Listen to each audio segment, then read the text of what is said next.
بسم اللہ الرحمن الرحیم۔ ماہ محرم ہے۔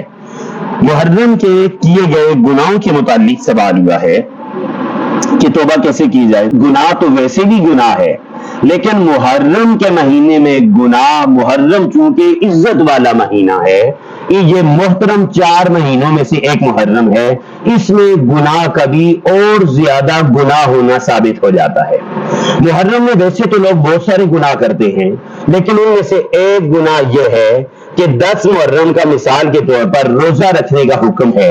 نبی علیہ السلام نے روزے کا فرمایا کہ 10 محرم کو آپ روزہ رکھیے۔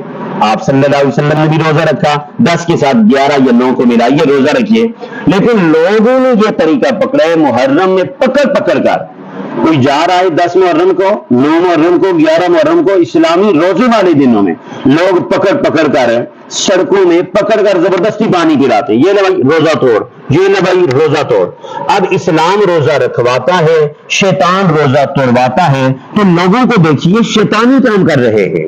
کتنے بڑے گناہ کی بات ہے، ایک بندے نے روزہ رکھا ہوا ہے، اسلام اسے روزے کا حکم دیتا ہے، آپ کہتے ہیں چلو بھائی روزہ توڑو، شربت پیو، چاول کھاؤ، حلوہ کھاؤ، یہ چیزیں پیش کی جا رہی ہیں۔ یہ بہت بڑے گناہ کی بات ہے۔ محرم آپ کو روزے کا درس دے رہا ہے۔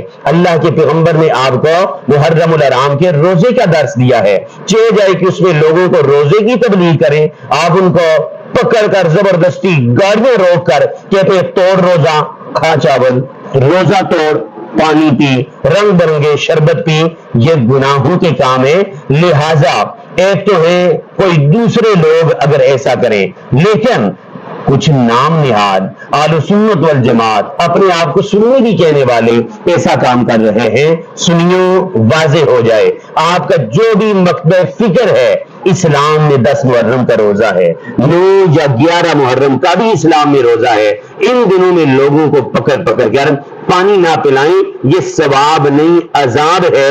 رب اس گناہ سے بچنے کی توفیق عطا فرمائے۔